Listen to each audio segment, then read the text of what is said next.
Mamangaygi matamda apikpa khungang amada yamna nungsinajaba pakhang leisabi anikak leirami. Makoy anigi mamingna Tampha amadi Korau haina kaurami. Tamphadi yamna lairaba imungi machani, aduga Korauna yamna inakhunba imungi machani. Makoy ani ase imungi fibamda khetnaba tarabasu amaga amagi yamna nungsinajrami. Khun leikaygi miyoi amatana makoy anigi mari asibu khangdaba yauramde. Adubu masi pumnamak asigi tayonabada Koraugi mama leihau amadi mayumpan khangdabi mache leirang aninadi Koraubu Tamphaga loinaba ado pamlamde. Makoy anina Tampha asi lairaba imungdagini haina yamna hanthana lawbirami. Adubu Koraunadi mama amadi machena hairiba ado karisu tabiramde. Aduga leptana adumak Tamphaga loinarami. Nongmasu Korau Tamphaga unaba chatnaba mafi marol ado nana setuna sem saraga leirami. Matam aduda leirangna manaw nupagi manakta changlaklaga hairai. Is makega semniduna kaida satayba? Kaigino ichena adu hanglidubo. Thabak ama chatke tawbani. Hai, nangi thabak to ai chap chana khangi. Aduna ne nafi narolga do hongdoklaga tumina lei. Aduna nangi afabo oiniko. Kaino iche? Mina thabak chalamdai khudingi ichena adumaina adum koita thalisibu kaigino. Aigise nangwana yamna thatningduna thalibani ne ha. Aikhoina haiba ado ilagabu adumaina tawkhidro. Nangna chatoido chumna nangi marup mapang thengnaba. Aduga aikhoigi tawriba karbar adugi thabak chatpadi natlamloine. Nangi lair chudanabido unaba chatoi oiramganiba. Iche kaigino nangna migi machado wahi khudingi adumaina hek haidubo. Lair chudanarasu mado sanani ni sana. Aduga aina chatoise aigi tawjariba karbar adugi thabak thoramsingdo loinamak ningthina yengsinjaramlaga chatlib. Maside ichena som pangangda ngangise kaigino. Ho lair chudanabido unaninglaga unagani unaningragasu tokani. Masida ichena yamna yengsinbirakado. Is kayadano nese inaudi chawrak sanglakle kaina nachi aina ngangbagase chinthakta khumla iniko. Phai nang imada haigiba khangnibana. Hoima tabiribro. Nachanupa ase madugi lana chudanabi aduga unaba chatkadoi tawrara leire amuta lao. Hai ibunga kaino nachena hairise nangne kadaidano chatoi toridubo. Adugi nupi aduga loinaganu haiba ase nangna sukya yadrisibu karigino. Adugi mahut nangna tawriba thabak aduda mai ado onchilo haiba natro imana. Ima thabaksu asuk phajna pangtholibasidi aina nongmada thabak mayam asibu yengshindaba tawdaba numitka yawkhrabro. Pabana thambiramba lawingko aduga potfam mayam asisu masigi mathakta karbar makhal mayam asisu aina loinama khonariba natro. Aduga kaigino noi mayamna sum aingonda nganglibasibo. Aduga ichega imagana Tampha aikhoi ani loinabada nganglibado tawbigano. Mahakti nachana punchi khongloi oige haiduna khanduna nusijakibani. Aduna ima hoina phana thinglabasu aina yagadaba leitre ima. Ibunga nangbu chawna naba yolangliba nama amadi nache aikhoi anidagi ngarangda thengnabi lamlanbi aduna hena lurabro ha. Madugi laira chudanabi pu pangsudabi ado kari mahaibu paibano khangdene icha ase pungsom heksum kredako. Ima aine thabak chatlamdaida adumaina ichega noigana daw ado tatpuda tawbigano haina kayara khana haijabani. Se acha thengi amu chaluki. Tawrisi yengune. Hai aidi haibide hairishini nupi aduga loinaba ado yamna thuna tokchau ko. Aduga ne aiga yamna luna tinaba ina khunbi imanabi amagi machanupiga nanga luhongnaba hainaradabani ko. O hainaruru noidani chopjadawa aidi kaisu khanbiroi. Aina Tamphabu kok pusiladi noidani thauram yamna sinba haibai chopjadawa. Ha aibu kamaina ngangnagani tawriside aise thawaise chakrida ko. Hai leirang nate nanaw nupa asibu kamaina tawsige ibema. Managa madugi Tampha haibi nupi ado yumasida pusilaklabadi imadine sibaga chap manadoinine. Laikai mi ama mangasida ikaibana loidoine. ꯃꯤꯅ ꯏꯅꯥ ꯈꯨꯜꯂꯤ ꯁꯦꯟꯖꯥꯎ ꯄꯥꯏꯕ ꯏꯃꯨꯡꯅꯦ ꯍꯥꯏꯅ ꯏꯀꯥꯏ ꯈꯨꯝꯅꯕꯤꯔꯤꯕ ꯄꯨꯝꯕ ꯂꯣꯏꯅ ꯃꯥꯡꯈ꯭ꯔꯅꯤ ꯑꯩꯒꯤ ꯏꯆꯥꯅꯨꯄꯥꯁꯦ ꯐꯠꯈꯤꯗ꯭ꯔꯦꯗꯀꯣ ꯀꯩꯒꯤꯅꯣ ꯍꯥꯏꯕꯅꯦꯃꯤ ꯃꯥꯅ ꯑꯁꯨꯛ ꯌꯥꯝꯅ ꯂꯥꯏꯔ ꯆꯨꯗꯅꯕ ꯅꯨꯄꯤ ꯑꯁꯤꯗ ꯑꯁꯨꯛ ꯌꯥꯝꯅ ꯄꯥꯝꯂꯨꯔꯤꯕꯁꯤꯕꯣ ꯏꯃꯥ ꯃꯗꯨꯒꯤ ꯅꯨꯄꯤ ꯃꯆꯥꯗꯣ ꯏꯃꯥꯟꯅꯕꯤꯁꯤꯡꯅ ꯍꯥꯏꯅꯕꯗꯁꯨ ꯃꯥꯏꯕ ꯃꯥꯏꯕꯤꯁꯤꯡꯒ ꯌꯥꯝꯅ ꯌꯦꯡꯗꯅꯒ ꯇꯧꯕ ꯃꯥꯜꯂꯤ ꯑꯗꯨꯅꯅꯦ ꯑꯩꯗꯤ ꯑꯩꯈꯣꯏꯒꯤ ꯀꯣꯔꯧ ꯑꯁꯦ ꯃꯥꯅ ꯃꯍꯩ ꯄꯣꯠꯁꯦꯝꯒ ꯇꯧꯔꯒ ꯐꯥꯈ꯭ꯔꯕ꯭ꯔꯥ ꯍꯥꯏꯅ ꯈꯜꯂꯤꯅꯤ ꯑꯩꯗꯤ ꯌꯥꯝꯅ ꯆꯤꯡꯅꯩꯕꯨ ꯏꯃꯥ ꯌꯦꯡꯉꯨꯅꯦ ꯑꯩꯈꯣꯏ ꯀꯣꯔꯧ ꯑꯁꯦ ꯍꯥꯟꯅꯗꯤ ꯅꯨꯄꯤ ꯑꯁꯤꯒ ꯈꯪꯅꯗ꯭ꯔꯤꯉꯩꯗꯗꯤ ꯑꯩꯈꯣꯏꯅ ꯍꯥꯏꯕ ꯋꯥ ꯈꯨꯗꯤꯡ ꯑꯗꯣ ꯏꯟꯗꯨꯅꯇ ꯂꯥꯛꯂꯤꯕ ꯅꯠꯇ꯭ꯔꯣ ꯑꯗꯨꯒ ꯅꯨꯄꯤ ꯑꯗꯨꯒꯤ ꯍꯦꯛ ꯈꯪꯅꯈꯤꯕꯗꯒꯤ ꯑꯩꯈꯣꯏꯒꯤ ꯏꯋꯥ ꯑꯃꯠꯇ ꯂꯧꯈꯤꯗ꯭ꯔꯤꯕ ꯑꯁꯦ ꯏꯃꯥꯕꯨ ꯀꯔꯤ ꯑꯃꯠꯇ ꯈꯪꯕꯤꯗ꯭ꯔꯕ꯭ꯔꯣ ꯍꯣꯏꯅꯦꯍꯦ ꯏꯕꯦꯝꯃ ꯏꯃꯥꯗꯤ ꯃꯗꯨꯒꯤ ꯋꯥꯈꯜꯕꯨ ꯁꯨꯡꯇꯧ ꯇꯧꯔꯨꯗꯦꯅꯦꯍꯦ ꯑꯩꯈꯣꯏꯁꯨꯅꯦ ꯀꯅꯥ ꯀꯅꯥꯅꯣ ꯑꯍꯩꯕ ꯃꯥꯏꯕ ꯃꯥꯏꯕꯤ ꯈꯔ ꯇꯥꯟꯅꯗꯨꯅ ꯅꯅꯥꯎ ꯅꯨꯄꯥ ꯑꯁꯦ ꯉꯜꯂꯤꯉꯩ ꯑꯁꯤꯗ ꯀꯔꯤ ꯀꯔꯤꯅꯣ ꯈꯔ ꯌꯦꯡꯍꯧꯗ꯭ꯔꯗꯤ ꯃꯁꯦ ꯑꯐꯕ ꯁꯨꯡꯑꯣꯏ ꯑꯣꯏꯔꯔꯣꯏ ꯅꯥꯀꯟ ꯑꯃꯔꯣꯝꯗꯅ ꯀꯣꯔꯧ ꯅꯨꯡꯇꯤꯒꯤ ꯃꯥꯒꯤ ꯊꯕꯛꯇꯨ ꯍꯦꯛ ꯍꯦꯛ ꯂꯣꯏꯕꯒ ꯇꯝꯐꯥꯕꯨ ꯎꯅꯕ ꯑꯗꯨꯃꯛ ꯂꯥꯛꯂꯝꯃꯤ ꯃꯈꯣꯏ ꯑꯅꯤꯒꯤ ꯃꯔꯤ ꯑꯁꯦ ꯇꯝꯐꯥꯒꯤ ꯃꯃꯥ ꯂꯨꯈ꯭ꯔꯥꯕꯤ ꯊꯣꯏꯕꯤꯅꯁꯨ ꯈꯪꯂꯝꯃꯤ ꯀꯣꯔꯧꯒꯤ ꯃꯕꯨꯛꯆꯦꯜ ꯑꯗꯨꯕꯨꯗꯤ ꯃꯍꯥꯛꯅ ꯁꯦꯡꯅ ꯈꯪꯂꯝꯃꯤ ꯑꯗꯨꯕꯨ ꯃꯍꯥꯛ ꯏꯅꯥꯈꯨꯟꯕ ꯏꯃꯨꯡꯗꯒꯤ ꯑꯣꯏꯕꯅ ꯃꯆꯥꯅꯨꯄꯤ ꯑꯁꯦ ꯃꯈꯣꯏꯒꯤ ꯏꯃꯨꯡꯒꯤ ꯃꯤꯑꯣꯏꯁꯤꯡꯅ ꯄꯥꯝꯂꯝꯂꯣꯏꯗ꯭ꯔꯥ ꯍꯥꯏꯕꯒꯤ ꯆꯤꯡꯅꯕ ꯑꯗꯨꯗꯤ ꯂꯩꯇꯕ ꯅꯠꯇꯦ ꯑꯗꯨꯅ ꯅꯣꯡꯃ ꯊꯣꯏꯕꯤꯅ ꯀꯩꯊꯦꯜꯗ ꯌꯣꯜꯂꯨꯅꯕ ꯄꯣꯠ ꯈꯔꯕꯨ ꯁꯦꯝꯗꯨꯅ ꯂꯩꯅ ꯂꯩꯅ ꯑꯁꯨꯝꯅ ꯍꯥꯏꯔꯛꯏ ꯏꯕꯦꯝꯃ ꯅꯪꯕꯨ ꯆꯥꯛ ꯑꯗꯣ ꯂꯣꯏꯗ꯭ꯔꯤꯕ꯭ꯔꯣ ꯂꯣꯏꯔꯦ ꯏꯃꯥ ꯑꯗꯣ ꯍꯌꯦꯡꯒꯤ ꯀꯩꯊꯦꯜꯗ ꯌꯣꯜꯂꯨꯅꯕ ꯀꯔꯤ ꯀꯔꯤ ꯁꯦꯝꯒꯗꯕ ꯋꯥꯠꯂꯤꯒꯦ ꯑꯩꯁꯨ ꯈꯔ ꯁꯦꯝꯕꯤꯔꯛꯀꯦꯁꯦ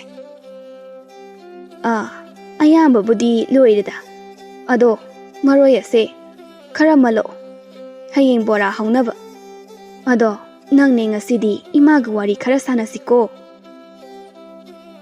ꯌꯥꯏꯌꯦ ꯏꯃꯥ ꯀꯔꯤ ꯋꯥꯔꯤꯅꯣ ꯌꯦꯡꯉꯣꯏ ꯅꯪꯒ ꯀꯣꯔꯧꯒ ꯂꯣꯏꯅꯔꯛꯂꯤꯁꯦ ꯐꯅꯗꯤ ꯀꯨꯏꯔꯦ ꯏꯃꯥꯁꯨ ꯅꯈꯣꯏ ꯑꯅꯤꯒꯤ ꯃꯔꯤ ꯑꯗꯨꯕꯨ ꯊꯤꯡꯕꯗꯤ ꯅꯠꯇꯦ ꯑꯗꯨꯕꯨ ꯃꯤꯒꯤ ꯃꯆꯥ ꯑꯗꯨꯗꯤ ꯏꯅꯥꯈꯨꯟꯕ ꯏꯃꯨꯡꯅꯤꯗꯣ ꯑꯗꯨꯒ ꯑꯩꯈꯣꯏꯅ ꯂꯥꯏꯔꯕ ꯇꯣꯜꯂꯕ ꯏꯃꯨꯡꯅꯤ ꯑꯗꯨꯅꯅꯦ ꯍꯌꯦꯡ ꯃꯈꯣꯏꯒꯤ ꯑꯍꯜꯁꯤꯡ ꯑꯗꯨꯅ ꯏꯆꯥꯕꯨ ꯃꯤꯔꯥꯏꯕꯤꯒꯗ꯭ꯔꯥ ꯍꯥꯏꯅ ꯌꯥꯝꯅ ꯄꯥꯈꯠꯂꯤꯅꯦ ꯍꯣꯏ ꯏꯃꯥ ꯏꯃꯥꯅ ꯍꯥꯏꯔꯤꯕꯗꯣ ꯆꯨꯝꯃꯤ ꯑꯗꯣ ꯑꯩꯕꯨ ꯀꯔꯤ ꯇꯧ ꯍꯥꯏꯕꯅꯣ ꯏꯃꯥ ꯍꯧꯖꯤꯛꯄꯨ ꯂꯩꯀꯥꯏ ꯃꯤꯌꯥꯝꯅꯁꯨ ꯈꯪꯅꯔꯕ ꯑꯁꯤꯗ ꯑꯩꯕꯨ ꯀꯣꯔꯧꯒ ꯂꯣꯏꯅꯒꯅꯨ ꯍꯥꯏꯔꯤꯕ꯭ꯔꯣ ꯏꯃꯥ ꯅꯆꯥ ꯃꯗꯨꯃꯗꯤ ꯉꯝꯒꯗꯕ ꯃꯥꯟꯗꯦ ꯑꯩꯅꯗꯤ ꯀꯣꯔꯧꯕꯨꯗꯤ ꯌꯥꯝꯅ ꯅꯨꯡꯁꯤꯖꯔꯨꯔꯦ ꯏꯃꯥ ꯍꯥꯏ ꯏꯃꯥꯁꯨ ꯈꯪꯉꯤ ꯑꯗꯨꯒ ꯀꯣꯔꯧ ꯑꯁꯤꯗꯤ ꯑꯐꯕ ꯃꯤꯅꯤ ꯃꯥꯅ ꯅꯪꯕꯨ ꯁꯣꯏꯗꯅ ꯂꯨꯅ ꯆꯥꯅ ꯇꯧꯕꯤꯒꯅꯤ ꯑꯗꯨꯕꯨ ꯃꯍꯥꯛꯀꯤ ꯃꯃꯥ ꯂꯩꯍꯥꯎ ꯑꯗꯨꯗꯤ ꯑꯆꯥꯎ ꯑꯔꯝ ꯀꯥꯕꯤꯅꯤ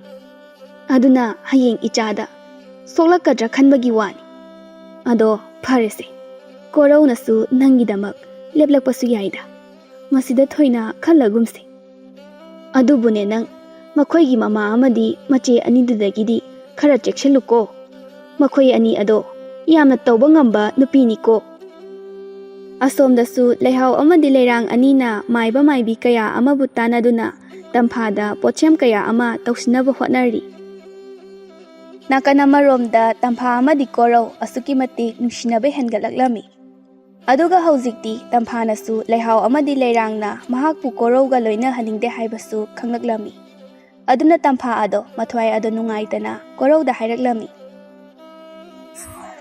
ꯀꯣꯔꯧ ꯂꯥꯏꯔꯕ ꯍꯥꯏꯕ ꯑꯁꯦ ꯐꯖꯐꯝ ꯂꯩꯇꯕ ꯖꯥꯠꯅꯤꯀꯣ ꯏꯁꯥꯅ ꯁꯦꯡꯅ ꯅꯨꯡꯁꯤꯖꯕ ꯃꯤꯁꯛ ꯑꯗꯨꯒ ꯐꯥꯎꯕ ꯏꯅꯤꯡ ꯏꯈꯥ ꯇꯝꯅ ꯅꯨꯡꯁꯤꯖꯕ ꯐꯥꯎꯕ ꯍꯦꯛ ꯐꯪꯗꯦ ꯑꯩꯈꯣꯏꯁꯦ ꯌꯥꯝꯅ ꯇꯣꯜꯂꯦ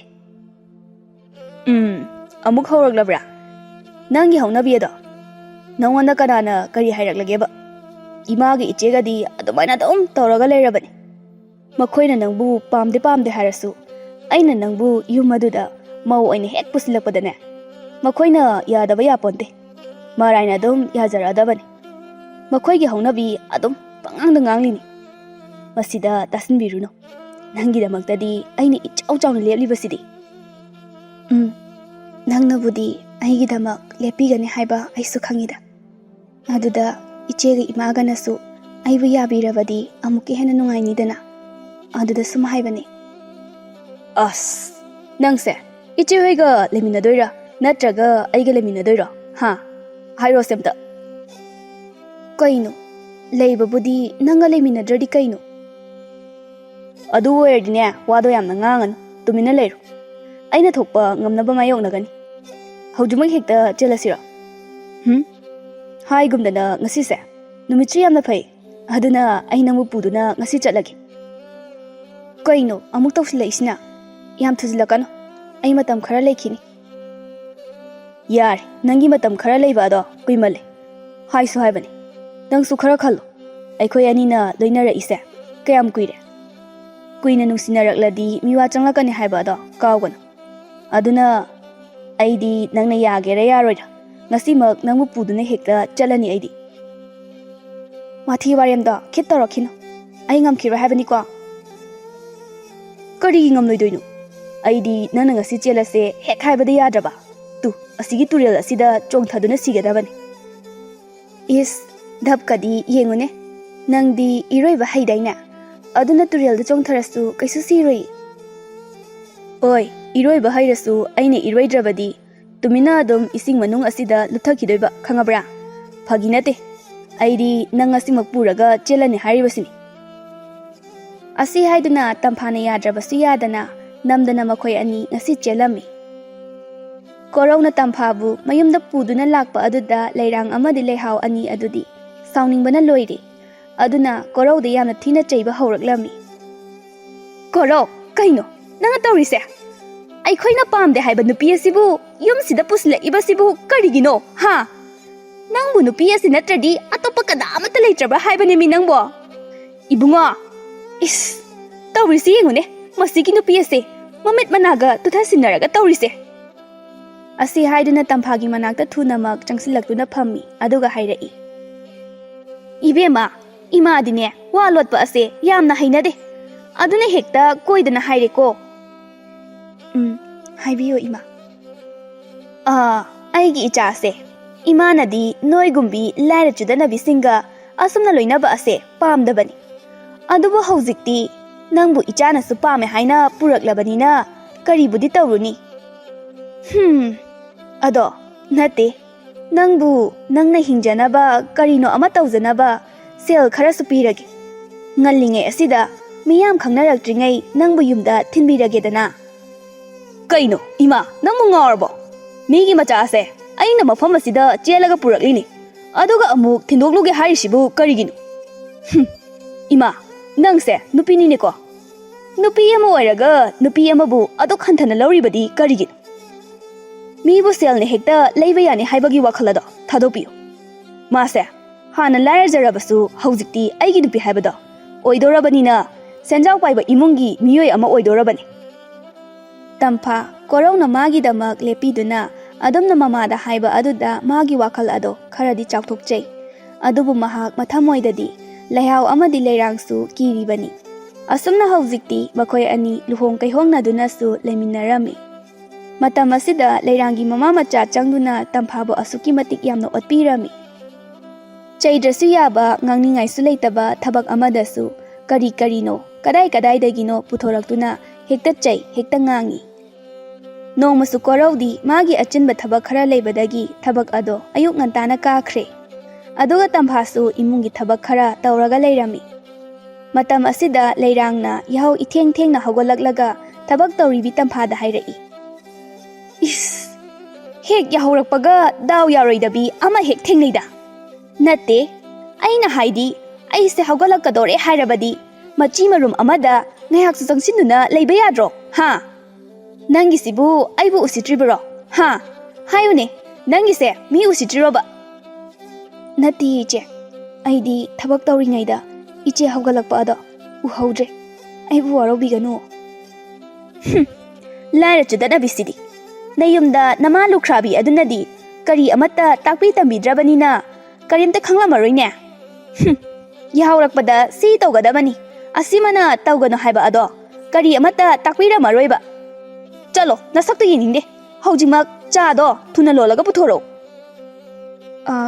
ado iche chak su loirabani chak to ina chathoklagera iche ai thizaraklage he aina haido nangi nana do tahaudrabo ha ꯑꯩ ꯆꯥꯛ ꯆꯥꯒꯦ ꯍꯥꯏꯕ ꯅꯠꯇꯦ ꯆꯥ ꯊꯛꯀꯦ ꯍꯥꯏꯕ ꯅꯠꯇ꯭ꯔꯣ ꯊꯕꯛ ꯑꯃ ꯇꯧꯕꯗ ꯍꯟꯖꯤꯟ ꯍꯟꯖꯤꯟ ꯉꯥꯡꯅꯍꯜꯂꯦ ꯆꯠꯂꯣ ꯆꯥꯗꯣ ꯐꯠ ꯐꯠ ꯂꯣꯜꯂꯒ ꯄꯨꯊꯣꯔꯛꯑꯣ ꯑꯗꯨꯒꯅꯦ ꯁꯪꯒꯣꯝꯁꯨ ꯅꯪ ꯂꯥꯎꯕ ꯃꯈꯩ ꯍꯥꯄꯛꯀꯗꯕꯅꯤꯀꯣ ꯀꯔꯤꯒꯨꯝꯕ ꯃꯍꯤ ꯑꯗꯣ ꯆꯔꯥꯡꯒ ꯄꯨꯊꯣꯔꯛꯑꯕ ꯊꯣꯛꯂꯕꯗꯤ ꯅꯃꯥꯏ ꯑꯗꯨꯗ ꯍꯩꯖꯤꯟꯒꯗꯕꯅꯤ ꯈꯪ ꯅꯣꯡꯃꯁꯨ ꯂꯩꯍꯥꯎ ꯑꯗꯣ ꯂꯩꯀꯥꯏꯒꯤ ꯃꯆꯦ ꯑꯃꯒꯤ ꯃꯌꯨꯝꯗ ꯆꯥꯛꯇꯣ ꯃꯕꯨꯛ ꯄꯤꯛ ꯊꯟꯅ ꯆꯥꯊꯣꯔꯛꯂꯒ ꯃꯌꯨꯝꯗ ꯍꯟꯖꯤꯜꯂꯛꯂꯝꯃꯤ ꯑꯗꯨꯒ ꯃꯥꯅ ꯋꯥꯈꯜꯗꯁꯨ ꯑꯁꯨꯝꯅ ꯈꯟꯗꯨꯅ ꯂꯥꯛꯂꯝꯃꯤ ꯃꯗꯨꯒꯤ ꯂꯥꯏꯔ ꯆꯨꯗꯅꯕꯤ ꯑꯗꯣ ꯈꯪꯅꯤꯗꯅ ꯉꯁꯤꯗꯤ ꯃꯍꯥꯛ ꯑꯩꯅ ꯀꯩꯗꯧꯒꯦ ꯌꯦꯡꯉꯨ ꯃꯃꯥꯏ ꯑꯗꯨꯗ ꯑꯦꯟꯁꯥꯡ ꯑꯗꯣ ꯍꯩꯖꯤꯟꯒꯦꯕ ꯍꯥꯏ ꯇꯝꯐꯥ ꯇꯥꯔꯤꯕ꯭ꯔꯥ ꯅꯪꯕꯣ ꯆꯥꯛꯇꯣ ꯃꯥꯡꯒꯣꯜ ꯑꯁꯤꯗ ꯊꯥꯡꯗꯣꯔꯛꯎ ꯑꯩꯅꯦ ꯆꯥꯛ ꯂꯥꯝꯕꯅ ꯂꯣꯏꯔꯕꯅꯤ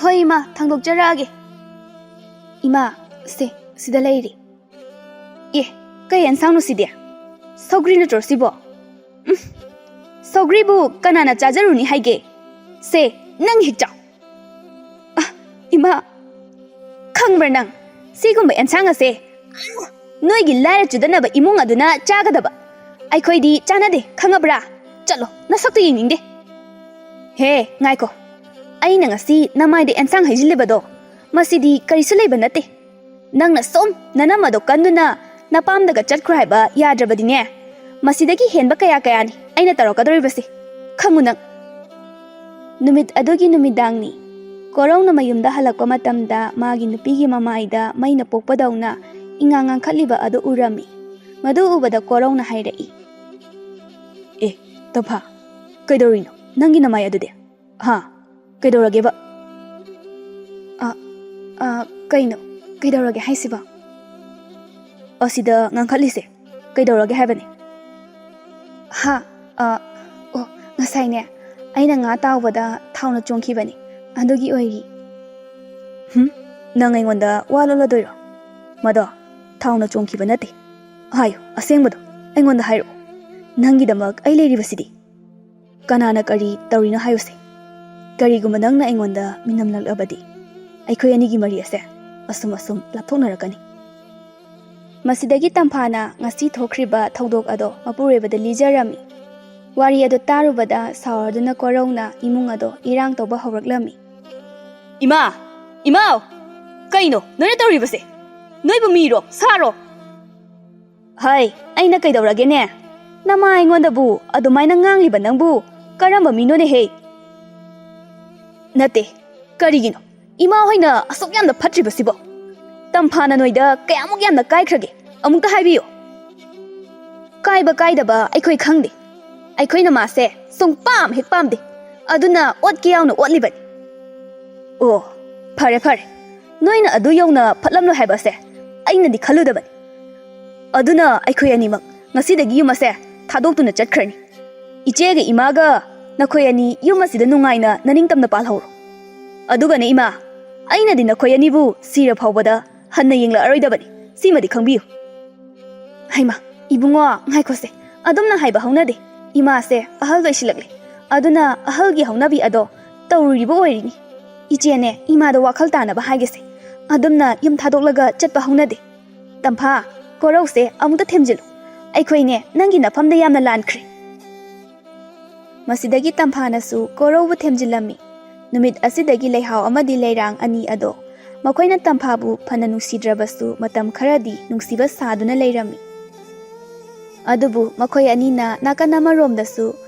ꯑꯇꯣꯞꯄ ꯐꯠꯇꯕ ꯂꯝꯕꯤ ꯀꯌꯥ ꯑꯃꯁꯨ ꯁꯤꯜꯂꯤꯕꯅꯤ ꯂꯩꯔꯥꯡꯅ ꯃꯃꯥ ꯏꯕꯦꯝꯃ ꯂꯩꯍꯥꯎꯗ ꯍꯥꯏꯔꯛꯏ ꯏꯃꯥ ꯑꯩꯅꯅꯦ ꯃꯥꯏꯕ ꯑꯍꯩꯕ ꯑꯃ ꯇꯥꯟꯅꯗꯨꯅ ꯂꯣꯏꯔꯕꯅꯤ ꯃꯁꯤꯒꯤ ꯇꯝꯐꯥ ꯍꯥꯏꯕꯤ ꯑꯁꯦ ꯃꯃꯤꯠꯇ ꯃꯆꯥ ꯑꯃꯠꯇ ꯎꯗꯅꯕ ꯑꯩꯅ ꯁꯤꯜꯂꯕꯅꯤ ꯑꯗꯨꯅꯅꯦ ꯃꯆꯥꯕꯨ ꯌꯥꯎꯗ꯭ꯔꯗꯤ ꯑꯩꯈꯣꯏ ꯀꯣꯔꯧꯅꯁꯨ ꯑꯗꯨꯝ ꯇꯞꯅ ꯏꯟꯊꯣꯛꯆꯔꯛꯑꯅꯤ ꯑꯗꯨꯒ ꯑꯩꯈꯣꯏꯅꯁꯨ ꯃꯆꯥ ꯌꯥꯎꯗꯕꯒꯤ ꯅꯃꯥꯗ ꯃꯥꯕꯨ ꯊꯤꯅ ꯑꯃꯨꯛ ꯇꯧꯕ ꯌꯥꯔꯅꯤ ꯃꯁꯤꯗꯁꯨ ꯅꯠꯇꯅ ꯃꯥꯕꯨ ꯌꯨꯝꯗꯒꯤ ꯇꯥꯟꯊꯣꯛꯄ ꯐꯥꯎꯕ ꯌꯥꯔꯗꯧꯔꯤꯕꯅꯤ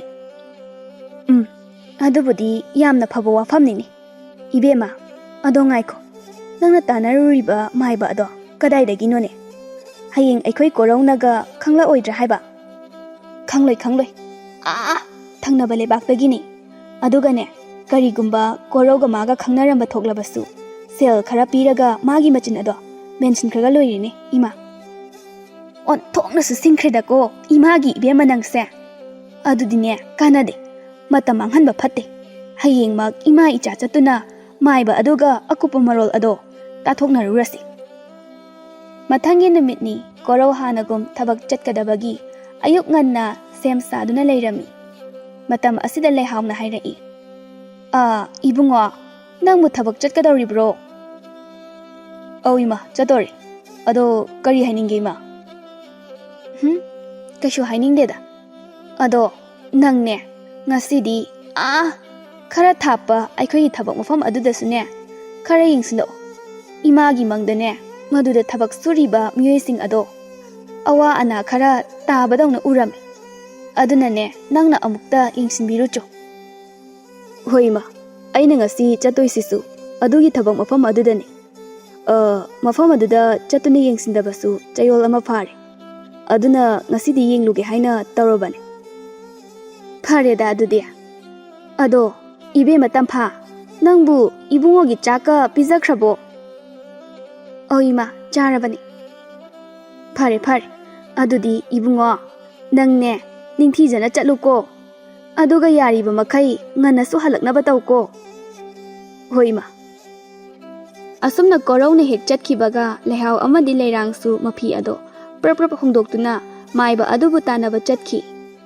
ꯃꯈꯣꯏꯅ ꯆꯠꯂꯤꯕ ꯑꯗꯣ ꯇꯝꯐꯥꯗꯗꯤ ꯀꯔꯤꯁꯨ ꯍꯥꯏꯔꯝꯕ ꯅꯠꯇꯦ ꯑꯗꯨꯒ ꯇꯝꯐꯥꯅ ꯍꯪꯂꯨꯔꯕꯁꯨ ꯄꯥꯎꯈꯨꯝ ꯄꯤꯔꯝꯗꯕꯤꯗ ꯑꯗꯨꯃꯛ ꯆꯠꯈꯤ ꯃꯈꯣꯏ ꯑꯅꯤꯒꯤ ꯃꯇꯧ ꯑꯗꯨꯗ ꯇꯝꯐꯥꯁꯨ ꯈꯔ ꯉꯛꯆꯥꯅꯕꯗꯤ ꯐꯥꯎꯔꯝꯃꯤ ꯑꯗꯨꯕꯨ ꯃꯊꯃꯣꯏꯗ ꯈꯟꯖꯔꯝꯃꯤ ꯀꯥꯏꯗ ꯑꯣꯏꯔꯖꯥꯠꯅꯣ ꯏꯃꯥꯒ ꯏꯆꯦꯒꯅ ꯆꯠꯂꯤꯕꯁꯤꯕꯣ ꯑꯩꯅ ꯍꯪꯕꯁꯨ ꯈꯨꯝꯗꯦ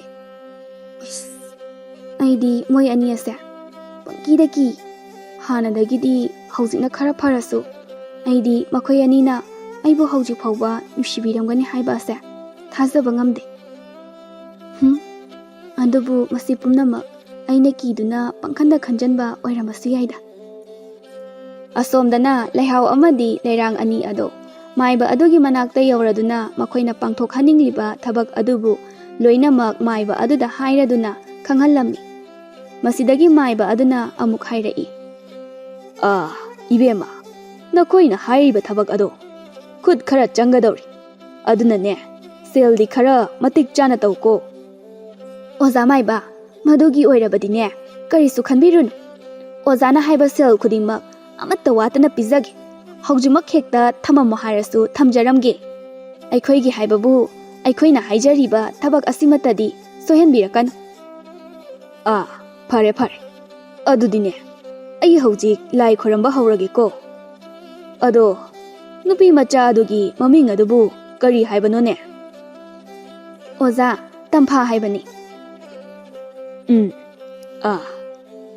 ꯑꯗꯨꯒꯅꯦ ꯅꯈꯣꯏꯕꯨ ꯄꯨꯛꯅꯤꯡ ꯆꯪꯅ ꯊꯧꯅꯤꯖꯧ ꯅꯈꯣꯏꯅ ꯐꯖꯅ ꯊꯧꯅꯤꯖꯕꯒꯤ ꯃꯇꯨꯡ ꯏꯟꯅ ꯅꯈꯣꯏꯒꯤ ꯑꯄꯥꯝꯕ ꯑꯗꯨꯁꯨ ꯊꯨꯡꯒꯗꯧꯔꯤꯕꯅꯤꯀꯣ ꯐꯒꯅꯤ ꯑꯣꯖꯥ ꯑꯁꯨꯝ ꯇꯧꯗꯨꯅ ꯃꯥꯏꯕ ꯑꯗꯨꯅ ꯂꯥꯏ ꯈꯨꯔꯨꯝꯂꯕꯒꯤ ꯇꯨꯡꯗ ꯀꯣꯝꯂꯥ ꯑꯃꯈꯛ ꯇꯝꯐꯥꯗ ꯄꯤꯖꯅꯕ ꯍꯥꯏꯅ ꯄꯤꯔꯛꯂꯝꯃꯤ ꯃꯁꯤꯗꯒꯤ ꯂꯩꯍꯥꯎꯅ ꯀꯣꯝꯂꯥ ꯑꯗꯨꯕꯨ ꯂꯧꯔꯒ ꯃꯥꯏꯕ ꯑꯗꯨꯒꯤ ꯗꯈꯤꯅꯥ ꯑꯗꯨꯁꯨ ꯃꯍꯥꯛꯅ ꯄꯤꯌꯣ ꯍꯥꯏꯕ ꯁꯦꯜ ꯑꯗꯨꯃꯛ ꯄꯤꯔꯝꯂꯒ ꯍꯜꯂꯛꯏ ꯑꯗꯨꯒ ꯃꯈꯣꯏꯅ ꯍꯜꯂꯛꯄꯒꯤ ꯂꯝꯕꯤꯗ ꯀꯩꯊꯦꯜꯗꯒꯤ ꯀꯣꯝꯂꯥ ꯈꯔ ꯑꯃꯁꯨ ꯂꯩꯔꯛꯂꯝꯃꯤ ꯃꯇꯧ ꯑꯁꯨꯝꯅ ꯃꯌꯨꯝ ꯌꯧꯔꯕꯗ ꯇꯝꯐꯥꯅ ꯆꯤꯡꯅꯗꯅꯕ ꯃꯑꯣꯡꯗ ꯃꯍꯥꯛꯄꯨ ꯀꯣꯝꯂꯥ ꯑꯗꯣ ꯄꯤꯖꯈ꯭ꯔꯦ ꯑꯗꯨꯒ ꯂꯩꯍꯥꯎ ꯑꯃꯗꯤ ꯂꯩꯔꯥꯡ ꯑꯅꯤꯅ ꯃꯈꯣꯏꯅ ꯉꯁꯥꯏ ꯀꯩꯊꯦꯜꯗꯒꯤ ꯂꯩꯔꯛꯄ ꯀꯣꯝꯂꯥ ꯑꯗꯣ ꯑꯣꯏꯅ ꯇꯝꯐꯥꯒꯤ ꯃꯃꯥꯡꯗ ꯆꯥꯁꯤꯟꯅꯔꯝꯃꯤ ꯃꯇꯧ ꯑꯁꯨꯝꯅ ꯂꯩꯔꯛꯄꯅ ꯍꯧꯖꯤꯛꯇꯤ ꯆꯍꯤ 5 ꯐꯥꯖꯤꯜꯂꯛꯑ ꯐꯥꯎꯕ ꯇꯝꯐꯥ ꯃꯃꯤꯠꯇ ꯃꯆꯥ ꯎꯕ ꯐꯪꯂꯝꯗꯦ ꯑꯗꯨꯒ ꯍꯧꯖꯤꯛꯇꯤ ꯂꯩꯍꯥꯎ ꯑꯃꯗꯤ ꯂꯩꯔꯥꯡ ꯑꯅꯤꯅꯁꯨ ꯇꯝꯐꯥꯕꯨ ꯃꯆꯥ ꯌꯥꯎꯗꯦ ꯍꯥꯏꯅ ꯊꯤꯅ ꯇꯧꯕꯤꯕ ꯍꯧꯔꯛꯂꯝꯃꯤ ꯅꯣꯡꯃꯁꯨ ꯀꯣꯔꯧꯗ ꯃꯃꯥ ꯑꯃꯗꯤ ꯃꯆꯦꯅ ꯑꯁꯨꯝꯅ ꯍꯥꯏꯔꯛꯏ ꯏꯕꯨꯡꯉꯣ ꯅꯪꯒꯤ ꯅꯨꯄꯤ ꯑꯁꯦ ꯀꯃꯥꯏꯅ ꯇꯧꯁꯤꯒꯦ ꯆꯍꯤ 5 ꯐꯥꯖꯤꯜꯂꯛꯑꯦ ꯑꯁꯤ ꯐꯥꯎꯕ ꯃꯆꯥ ꯑꯃꯠꯇꯁꯨ ꯌꯥꯎꯗꯦ ꯅꯠꯇꯦ ꯅꯪꯕꯨ ꯑꯗꯨꯃꯥꯏꯅ ꯁꯨꯝ ꯇꯧꯔꯒ ꯂꯩꯕ ꯌꯥꯗꯣꯔꯤꯕ꯭ꯔꯣ ꯏꯃꯥꯒꯤꯗꯤ ꯏꯆꯥ ꯅꯨꯄꯥꯁꯨ ꯅꯊꯟꯇꯅꯤ ꯑꯗꯨꯅ ꯁꯥꯒꯩꯒꯤ ꯏ ꯍꯥꯏꯕ ꯑꯃꯁꯨ ꯂꯩ ꯅꯠꯇꯦ ꯑꯩꯈꯣꯏꯕꯨ ꯆꯥꯗꯥ ꯅꯧꯗꯥ ꯀꯥꯏꯗꯣ ꯁꯟꯗꯣꯛꯇ꯭ꯔꯕꯗꯤ ꯀꯝꯗꯧꯅ ꯇꯧꯒꯗꯧꯔꯤꯕꯅꯣ ꯏꯕꯨꯡꯉꯣ ꯏꯃꯥꯅ ꯍꯥꯏꯔꯤꯁꯦ ꯑꯆꯨꯝꯕꯅꯤ ꯑꯩꯈꯣꯏꯁꯨ ꯅꯪꯅ ꯄꯥꯝꯖꯅ ꯄꯨꯔꯛꯂꯕꯅꯤ ꯍꯥꯏꯗꯅ ꯇꯝꯐꯥ ꯑꯁꯦ ꯂꯨꯅ ꯆꯥꯅ ꯇꯧꯕꯤꯔꯤꯕꯅꯤ ꯑꯗꯨꯕꯨ ꯑꯁꯤꯒꯨꯝꯕ ꯐꯤꯕꯝ ꯑꯁꯦ ꯌꯧꯔꯛꯂꯕꯗ ꯑꯩꯈꯣꯏꯁꯨ ꯇꯨꯃꯤꯟꯅ ꯂꯩꯕ ꯉꯝꯂꯛꯇ꯭ꯔꯦꯅꯦ꯫ ꯌꯦꯡꯕ ꯌꯥꯕ ꯉꯥꯏꯕ ꯌꯥꯕ ꯑꯩꯈꯣꯏꯁꯨ ꯉꯥꯏꯔꯦꯗꯅ꯫ ꯑꯁꯨꯛ ꯀꯨꯏꯕ ꯑꯁꯤꯗ ꯑꯉꯥꯡ ꯌꯥꯎꯗ꯭ꯔꯕ ꯑꯁꯤꯅꯗꯤ ꯃꯇꯨꯡꯗꯁꯨ ꯑꯉꯥꯡ ꯀꯔꯤꯁꯨ ꯌꯥꯎꯔꯛꯂꯔꯣꯏ꯫ ꯑꯗꯨꯅꯅꯦ ꯉꯜꯂꯤꯉꯩꯁꯤꯗ ꯃꯇꯝ ꯂꯩꯔꯤꯉꯩꯁꯤꯗ ꯀꯔꯤꯅꯣ ꯐꯒꯗꯕ ꯑꯃ ꯇꯥꯟꯅꯍꯧꯁꯤꯀꯣ꯫ ꯏꯃꯥ, ꯏꯆꯦ, ꯑꯉꯥꯡ ꯌꯥꯎꯗꯕ ꯑꯁꯤꯕꯨ ꯇꯝꯐꯥꯒꯤ ꯃꯔꯥꯜꯂꯅꯦ? ꯃꯥꯂꯦꯝ ꯑꯁꯤꯗ ꯃꯃꯥ ꯑꯣꯏꯅꯤꯡꯗꯕ ꯅꯨꯄꯤꯕꯨ ꯂꯩꯔꯝꯒꯗ꯭ꯔꯣ? ꯑꯗꯨꯅꯅꯦ ꯃꯥꯒꯤ ꯃꯃꯥꯡꯗ ꯑꯗꯨꯒꯨꯝꯕ ꯇꯥꯕꯗ ꯅꯨꯡꯉꯥꯏꯔꯣꯏꯗꯕ ꯋꯥꯍꯩꯁꯤꯡ ꯑꯗꯣ ꯍꯥꯏꯕꯤꯒꯅꯨ꯫ ꯑꯩꯈꯣꯏꯁꯨ ꯀꯅꯥ ꯀꯅꯥꯅꯣ ꯑꯍꯩꯕ ꯃꯥꯏꯕ ꯃꯥꯏꯕꯤ ꯈꯔꯁꯨ ꯑꯃꯨꯛꯇ ꯇꯥꯟꯅꯗꯨꯅ ꯌꯦꯡꯂꯨꯈꯤꯒꯦ꯫ ꯍꯩ, ꯃꯥꯏꯕ ꯃꯥꯏꯕꯤꯅꯕꯨ ꯑꯉꯥꯡ ꯄꯣꯛꯍꯟꯕ ꯉꯝꯕ꯭ꯔꯣ? ꯍꯥ? ꯅꯨꯄꯤ ꯑꯁꯦ ꯂꯝꯆꯠ ꯆꯨꯝꯗꯕꯤ, ꯃꯄꯥꯞꯇꯅ ꯌꯣꯝꯂꯕꯤ ꯅꯨꯄꯤ ꯑꯃ ꯑꯣꯏꯔꯝꯒꯅꯤ꯫ ꯑꯗꯨꯅꯅꯤ ꯃꯥꯅ ꯃꯆꯥ ꯌꯥꯎꯗ꯭ꯔꯤꯁꯦ, ꯈꯪꯂꯕ꯭ꯔꯣ? ꯈꯪꯗꯦ ꯈꯪꯗꯦ, ꯑꯩꯈꯣꯏꯗꯤꯅꯦ ꯅꯪꯁꯦ ꯅꯨꯄꯤ ꯑꯃ ꯊꯤꯅꯕ ꯇꯧꯔꯁꯦ ꯍꯥꯏꯔꯤꯕꯁꯤꯅꯤ꯫ ꯑꯁ ꯏꯃꯥ, ꯑꯩꯈꯣꯏ ꯌꯥꯝꯅ ꯅꯍꯥ ꯑꯣꯏꯔꯤ, ꯃꯇꯝꯁꯨ ꯑꯁꯨꯛ ꯌꯥꯝꯅ ꯂꯩꯔꯤꯕꯁꯤꯗꯤ꯫ ꯀꯔꯤꯒꯤꯅꯣ ꯏꯃꯥ ꯍꯣꯏꯅ ꯑꯗꯨꯛ ꯅꯪꯍꯧꯔꯔꯣꯏꯗꯕꯗꯧꯅ ꯇꯧꯔꯤꯁꯤꯕꯣ? ꯑꯗꯨꯒ ꯑꯉꯥꯡ ꯌꯥꯎꯒꯦꯔꯥ ꯌꯥꯎꯔꯣꯏꯔꯥ ꯑꯇꯣꯞꯄ ꯅꯨꯄꯤ ꯑꯃ ꯊꯤꯕ ꯀꯥꯏꯗꯨꯗꯤ ꯀꯩꯗꯧꯅꯨꯡꯗꯁꯨ ꯑꯣꯏꯔꯔꯣꯏ꯫ ꯑꯗꯨꯒ ꯅꯣꯏꯅ ꯇꯝꯐꯥꯕꯨ ꯁꯨꯡꯅꯨꯡ ꯅꯨꯡꯁꯤꯗꯦ ꯍꯥꯏꯕꯁꯨ ꯑꯩꯅ ꯈꯪꯏ꯫ ꯑꯗꯨꯅ ꯀꯔꯤꯒꯨꯝꯕ ꯑꯁꯣꯏꯕ ꯑꯃꯗ ꯍꯦꯛꯇ ꯈꯨꯗꯣꯡꯆꯥꯕ ꯂꯧꯗꯨꯅ ꯉꯥꯡꯕꯁꯨ ꯇꯧꯕꯤꯔꯛꯀꯅꯨ꯫ ꯍꯩꯃ ꯍꯩꯃ, ꯌꯦꯡꯉꯨꯅꯦ ꯀꯌꯥꯗꯅꯣꯅꯦꯁꯦ꯫ ꯅꯪꯒꯤ ꯑꯃꯗꯤ ꯏꯃꯨꯡꯒꯤ ꯐꯅꯕ ꯍꯥꯏꯔꯒ ꯅꯪꯅ ꯑꯩꯈꯣꯏꯗꯒ ꯂꯥꯟꯅ ꯂꯧꯔꯤꯕꯅꯤꯅꯦ, ꯍꯥ? ꯅꯪꯁꯦ ꯑꯩꯒꯤ ꯏꯕꯨꯛꯊꯣꯛꯀꯤ ꯏꯆꯥꯅꯤꯅꯦꯍꯦ, ꯅꯪꯒꯤ ꯐꯠꯇꯅꯕ ꯑꯩꯅ ꯁꯤꯟꯒꯗ꯭ꯔꯣ? ꯅꯪꯅꯤ ꯏꯕꯨꯡꯉꯣ, ꯏꯃꯥꯅ ꯍꯥꯏꯔꯣꯏ ꯍꯥꯏꯅ ꯍꯥꯏꯗꯕꯅꯤ꯫ ꯅꯪꯒꯤ ꯅꯨꯄꯤ ꯑꯁꯤꯅ ꯍꯦꯛ ꯂꯥꯛꯄꯗꯒꯤ ꯑꯩ ꯑꯃꯗꯤ ꯅꯪꯒꯤ ꯅꯆꯦ ꯑꯁꯦ ꯅꯪꯅ ꯃꯤ ꯑꯣꯏꯅ ꯊꯥꯗ꯭ꯔꯦ ꯍꯥꯏꯕ ꯑꯁꯦ ꯑꯩꯈꯣꯏꯅ ꯈꯪ꯫ ꯑꯗꯨꯕꯨ ꯑꯩꯈꯣꯏꯗꯤ ꯅꯪꯁꯦ ꯏꯆꯥꯅꯤ ꯍꯥꯏꯗꯅ, ꯁꯣꯏꯕ ꯌꯥꯗꯦ ꯍꯥꯏꯗꯅ ꯈꯨꯗꯤꯡꯃꯛ ꯇꯧꯔꯤꯕꯅꯤꯀꯣ꯫ ꯑꯗꯨꯅꯅꯦ ꯏꯕꯨꯡꯉꯣ, ꯅꯪ ꯏꯃꯥꯅ ꯍꯥꯏꯔꯤꯁꯦ ꯋꯥꯈꯜꯗꯣ ꯃꯨꯟꯅ ꯑꯃꯨꯛꯇ ꯈꯜꯂꯨꯀꯣ꯫ ꯃꯁꯤꯗ ꯋꯥꯈꯜ ꯃꯨꯟꯅ ꯈꯟꯕ ꯈꯟꯗꯕꯒꯤ ꯋꯥꯐꯝ ꯂꯩꯇꯦ ꯏꯃꯥ꯫ ꯑꯩꯈꯣꯏꯒꯤ ꯂꯥꯏꯕꯛꯇ ꯏꯆꯥ ꯐꯪꯖꯧ ꯍꯥꯏꯅ ꯇꯝꯂꯝꯂꯕꯁꯨ ꯐꯔꯦ, ꯇꯝꯂꯝꯗ꯭ꯔꯕꯁꯨ ꯐꯔꯦ꯫ ꯑꯗꯨꯒ ꯃꯗꯨꯅ ꯃꯔꯝ ꯑꯣꯏꯔꯒ ꯑꯩꯒ ꯇꯝꯐꯥꯒꯗꯤ ꯀꯥꯏꯅꯍꯟꯕ ꯉꯝꯂꯣꯏ꯫ ꯑꯁꯤ ꯍꯥꯏꯗꯨꯅ ꯀꯣꯔꯧ ꯌꯥꯝꯅ ꯁꯥꯎꯅ ꯃꯥꯒꯤ ꯀꯥꯗ ꯆꯪꯈꯤ꯫ ꯃꯈꯣꯏꯅ ꯉꯁꯥꯏꯗꯒꯤ ꯉꯥꯡꯅꯔꯤꯕ ꯃꯌꯥꯝ ꯑꯗꯣ ꯇꯝꯐꯥꯅꯁꯨ ꯂꯣꯏꯅꯃꯛ ꯇꯥꯔꯤꯕꯅꯤ꯫ ꯑꯗꯨꯕꯨ ꯃꯍꯥꯛꯁꯨ ꯋꯥꯈꯜ ꯑꯗꯣ ꯌꯥꯝꯅ ꯅꯨꯡꯉꯥꯏꯖꯔꯝꯗꯦ꯫ ꯑꯗꯨꯕꯨ ꯃꯥꯒꯤ ꯅꯨꯡꯉꯥꯏꯇꯕ ꯄꯨꯝꯕ ꯑꯗꯣ ꯐꯥꯊꯗꯨꯅ ꯃꯄꯨꯔꯣꯏꯕꯗ ꯑꯁꯨꯝꯅ ꯍꯥꯏꯔꯛꯏ꯫ ꯇꯥꯃꯣ, ꯑꯩ ꯋꯥ ꯑꯃꯇ ꯍꯥꯏꯖꯒꯦꯕ꯫ ꯇꯝꯐꯥ, ꯅꯪꯅ ꯍꯥꯏꯗꯣꯏꯗꯣ ꯑꯩ ꯈꯪꯏ, ꯑꯗꯨꯅ ꯅꯪꯒꯤ ꯋꯥꯗꯣ ꯍꯥꯏꯔꯅꯨ꯫ ꯑꯗꯨꯒꯅꯦ ꯏꯃꯥꯒ ꯏꯆꯦꯒꯅ ꯉꯥꯡꯕ ꯋꯥꯁꯦ ꯅꯪꯁꯨ ꯊꯣꯏꯅ ꯇꯥꯁꯤꯜꯂꯨꯅꯨ꯫ ꯇꯥꯃꯣ, ꯏꯃꯥꯒꯤ ꯏꯆꯦꯒꯅ ꯍꯥꯏꯔꯤꯕꯗꯣ ꯑꯆꯨꯝꯕ ꯋꯥꯐꯝꯅꯤ꯫ ꯁꯥꯒꯩ ꯑꯁꯤꯒꯤ ꯆꯥꯗꯥ ꯅꯧꯗ ꯁꯟꯗꯣꯛꯇ꯭ꯔꯕꯗꯤ ꯑꯩꯈꯣꯏꯅ ꯍꯤꯡꯂꯨꯕꯒꯤ ꯂꯩꯔꯝꯕꯒꯤ ꯀꯔꯤ ꯀꯥꯟꯅꯒꯅꯤ? ꯑꯗꯨꯅ ꯇꯥꯃꯣꯁꯨ ꯏꯃꯥ ꯍꯣꯏꯅ ꯍꯥꯏꯔꯤꯕ ꯑꯗꯣ ꯌꯥꯕꯤꯗꯨꯅ ꯅꯨꯄꯤ ꯑꯃ ꯊꯤꯅꯕ ꯇꯧꯔꯁꯦ꯫ ꯑꯩꯅ ꯅꯪꯕꯨ ꯏꯆꯥ ꯌꯥꯎꯗꯦꯅ ꯅꯣꯡꯃꯇ ꯇꯊꯤ ꯇꯑꯣꯏꯅ ꯇꯧꯈ꯭ꯔꯕꯣ? ꯅꯣꯡꯃꯇ ꯅꯪꯕꯨ ꯅꯨꯡꯁꯤꯕ ꯑꯁꯦ ꯃꯌꯦꯡ ꯇꯥꯈ꯭ꯔꯕꯣꯕ? ꯏꯆꯥ ꯌꯥꯎꯔꯁꯨ ꯌꯥꯎꯗ꯭ꯔꯁꯨ ꯑꯩꯉꯣꯟꯗ ꯅꯨꯡꯉꯥꯏꯇꯕ ꯀꯔꯤꯁꯨ ꯂꯩꯇꯦ꯫ ꯃꯁꯤꯗꯤ ꯑꯩꯈꯣꯏꯒꯤ ꯂꯥꯏꯕꯛꯇ ꯇꯝꯂꯝꯂꯕꯅꯤ꯫ ꯑꯗꯨꯅꯅꯦ ꯅꯪꯁꯨ ꯃꯗꯨꯗ ꯊꯣꯏꯅ ꯈꯟꯖꯤꯜꯂꯨꯅꯨ꯫ ꯑꯗꯨꯒꯤꯁꯨ ꯃꯊꯛꯇ ꯑꯩꯈꯣꯏ ꯍꯧꯖꯤꯛ ꯌꯥꯝꯅ ꯅꯍꯥ ꯑꯣꯏꯔꯤ, ꯍꯣꯠꯅꯕ ꯌꯥꯕ ꯍꯣꯠꯅꯈꯤꯁꯤ꯫ ꯑꯗꯨꯒ ꯃꯥꯏꯕ ꯃꯥꯏꯕꯤ ꯈꯔꯁꯨ ꯇꯥꯟꯅꯁꯤ꯫ ꯑꯗꯨꯒ ꯑꯩꯈꯣꯏꯁꯨ ꯏꯆꯥꯗꯣ ꯃꯔꯥꯏꯅ ꯐꯪꯖꯔꯛꯀꯅꯤ꯫ ꯑꯁꯨꯝꯅ ꯃꯥꯒꯤ ꯅꯨꯄꯤꯕꯨ ꯊꯦꯝꯖꯤꯟꯕꯤꯔꯝꯃꯤ꯫ ꯑꯗꯨꯕꯨ ꯂꯩꯍꯥꯎ ꯑꯃꯗꯤ ꯂꯩꯔꯥꯡꯅ ꯏꯃꯨꯡꯗ ꯃꯆꯥ ꯌꯥꯎꯗꯦ ꯍꯥꯏꯅ ꯉꯥꯡꯕ ꯆꯩꯕꯗꯤ ꯂꯦꯞꯄ ꯅꯠꯇꯦ꯫ ꯃꯔꯝ ꯑꯁꯤꯗꯒꯤ ꯀꯣꯔꯧ ꯑꯃꯗꯤ ꯇꯝꯐꯥꯁꯨ ꯄꯣꯊꯥꯐꯝ ꯈꯪꯂꯝꯗꯦ꯫ ꯅꯣꯡꯃꯁꯨ ꯃꯃꯥꯒ ꯃꯆꯦꯒ ꯈꯠꯅꯗꯨꯅ ꯂꯥꯛꯄꯗꯒꯤ ꯀꯣꯔꯧ ꯑꯗꯣ ꯊꯕꯛ ꯃꯐꯝꯗ ꯌꯥꯝꯅ ꯁꯥꯎꯅ ꯇꯨꯃꯤꯟꯅ ꯐꯝꯗꯨꯅ ꯂꯩꯔꯝꯃꯤ꯫ ꯃꯥꯒꯤ ꯃꯇꯧ ꯑꯗꯨ ꯎꯕꯗ ꯃꯍꯥꯛꯀ ꯌꯥꯝꯅ ꯂꯨꯅ ꯇꯤꯟꯅꯕ, ꯃꯥꯒꯤ ꯊꯕꯛ ꯃꯐꯝꯗꯁꯨ ꯊꯕꯛ ꯁꯨꯕ ꯌꯥꯎꯗꯨꯅ ꯂꯩꯕ ꯃꯃꯥꯟꯅꯕ ꯑꯃꯅ ꯀꯣꯔꯧꯗ ꯍꯥꯏꯔꯛꯏ꯫ ꯏꯇꯥꯎ, ꯀꯩꯗꯧꯔꯒꯦ ꯅꯪꯕꯣ? ꯉꯁꯤ ꯉꯔꯥꯡ ꯑꯁꯦ ꯅꯁꯥꯗꯣ ꯌꯥꯝꯅ ꯁꯥꯎꯕꯒꯨꯝ, ꯋꯥꯈꯜ ꯑꯗꯣ ꯌꯥꯝꯅ ꯋꯥꯕꯒꯨꯝ ꯎꯏ꯫ ꯅꯠꯇꯦ, ꯅꯪꯕꯨ ꯇꯝꯐꯥꯒ ꯅꯨꯡꯉꯥꯏꯅꯗꯕ, ꯁꯥꯎꯅꯕꯒ ꯌꯥꯎꯕ꯭ꯔꯣꯕ? ꯏꯇꯥꯎ, ꯃꯥꯒꯗꯤ ꯈꯠꯅꯗꯦꯗ, ꯀꯔꯤꯁꯨ ꯅꯨꯡꯉꯥꯏꯅꯗꯕ ꯂꯩꯇꯦ꯫ ꯅꯨꯡꯉꯥꯏꯅꯗ꯭ꯔꯤꯁꯦ ꯏꯆꯦꯒ ꯏꯃꯥꯒ ꯑꯩꯒꯅꯤ꯫ ꯑꯗꯨꯗꯤ ꯀꯩꯒꯤꯅꯣ ꯍꯥꯏꯁꯦ? ꯏꯆꯦꯒ ꯏꯃꯥꯒꯅ ꯇꯝꯐꯥꯗ ꯑꯃꯨꯛ ꯑꯣꯠꯄ ꯍꯧꯔꯛꯂꯤꯔꯣꯕ? ꯑꯣꯠꯄꯁꯨ ꯑꯣꯠꯂꯦ꯫ ꯑꯗꯨꯒ ꯍꯟꯗꯛꯇꯤ ꯑꯉꯥꯡ ꯌꯥꯎꯗꯦ ꯍꯥꯏꯗꯨꯅꯁꯨ ꯇꯝꯐꯥꯗ ꯑꯊꯤꯕ ꯋꯥꯍꯩ ꯀꯌꯥꯅꯤ ꯃꯈꯣꯏꯅ ꯁꯤꯖꯤꯟꯅꯔꯤꯕꯁꯦ꯫ ꯑꯗꯨꯒꯤꯁꯨ ꯃꯊꯛꯇ ꯃꯈꯣꯏ ꯑꯅꯤꯅ ꯑꯩꯁꯦ ꯅꯨꯄꯤ ꯑꯃ ꯊꯤꯅꯕ ꯍꯥꯏꯅꯁꯨ ꯌꯥꯝꯅ ꯀꯟꯅ ꯁꯤꯜꯂꯤꯕꯅꯤ꯫ ꯀꯩꯅꯣꯅꯦ ꯍꯥꯏꯔꯤꯁꯤꯕꯣ? Nakhoi ani asuk yamna naha orisidi. Angang bu kaino maraina yaujaraksani. Aduda makhoina aduk yamna taha riduna kaigin. Makhoi gidubu tamphase pamdena maduda khudong chaba hekta loribro. Madumakni makhoina tawribase itaw. Adu itaw nangna khangba maiba maibiga leibro. Leiradi aingonda amukta taw. Aikhoisu makhoiga amukta tanaduna yengi. Leibudi lei itaw. Thaina aikhoi ichesu adumaina angang kuina yaukidedana. Maduda masu maiba amaga tinaduna laitin ningthina khoirambadagi angang ado yaukibani. Aduna maiba adugi leifam ado aitaki. Aduga tamphanoi ani amukta punna chatminaduna yengtho. Hera thoina su wakhala do pangkhanda khanjilukina. Isorna tamba ama maraina lakchani itaw. Masidagi korogi mamanaba aduna takpadagi mathangi numitta tampha amadi koro maiba amagi manakta chanaba haina sem sarami. Matam asida leihau amadi leirangna makhoina maiba maibiga tanakhiba tarabadi makhoina sintriba phataba thabak ado khangnarakpa tare khanduna koro amadi tamphabu khamnaba haidana honakhirami. Hai kaidano noina chakadoi torisibo. Ima noina angang yaude haina haiba ado yaunaba haina maiba tanaba chatoini. Ibungo noibu nakuta sel pairena adugumba mathom maram khangdaba thabak ado tawganu haiba natro. Maiba tanaraga angang yauba ngami haibadi kanana nangonda haige ha chinthibi kanano ne adumaina haijila ibado. Yaro chatkinuko sel pamui hairibasini. Kaino ima angang yaudrasu yaude haiba aduga yaunaba hotnarasu amuk thinglibani ne. Yarasima aikhoi thabak chattoi loisilabani. Aduna adumna chatlamdaida tungmang thattuna khatnaba hobada tawbiranu. Khatnaba hoba nate ne sel da tinglaga tokani kanaroi haibani ne.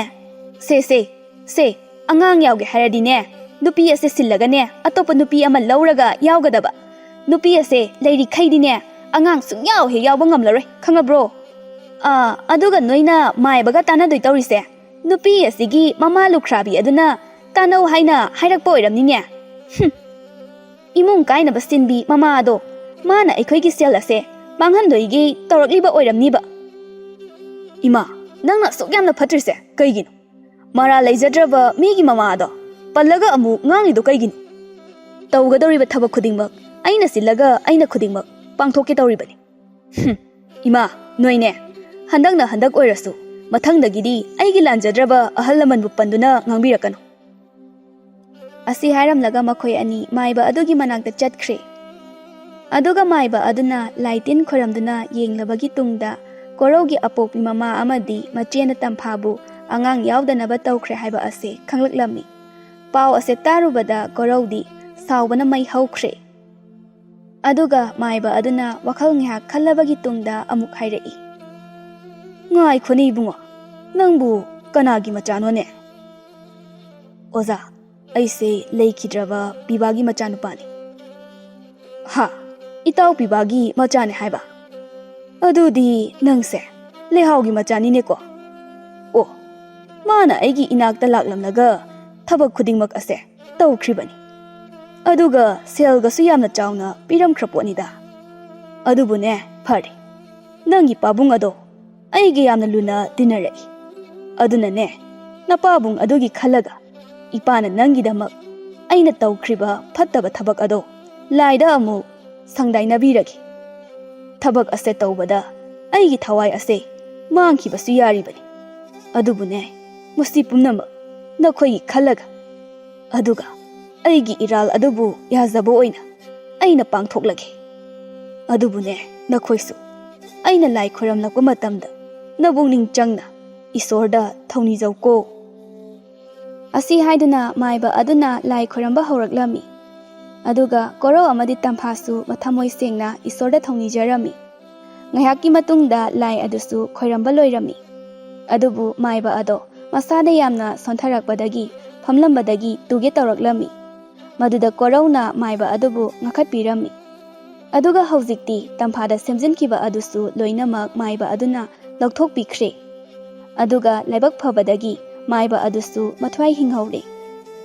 Matau asum tauna hꯧjikti Korau amadi Tampha makhoi anigi anauba asa amaga loinana mayumda halaklami. Aduga mayum hek yaubaga Korauna Tamphada mafi marol ado yomchinnaba hairami. Aduga masu magi mafi ado yomsillami. Matau aduda leirang amadi leihauna Koraubu khamnaba kana honajarami. Adubu Korauna sauna mama amadi macheda hairai. Ima, noina toramliba thabak ado nacha aise sikhrabasu yare haina aise hatlambaga chamani. Aduk phattaba nakhoiga aiga punchi chupa leminaba ngamlai. Ngasidagi nakhoigi damaktadi aise sikhre haina laur. Ainasu nakhoi ase sikhre haina laujarabani. Asi haiduna magi nupi Tamphabu puduna chatki. Matau asumna Korau amadi Tampha makhoigi oiba tonganba yum amal leiduna yamna nungaina hingkhirami. Aduga matam kharagi tungdadi makhoi anigi nusijaraba machanupa amasu phangjaduna hanadagi amuke hena nusichanana amadi nungaina hingkhirami. Aduga phatraba leihaugi mama macha ani adudi makhoina taujaruba maral adugi dandi oina punsida ningamdaba awaba kaya ama mayoknaduna wana hingkhirami.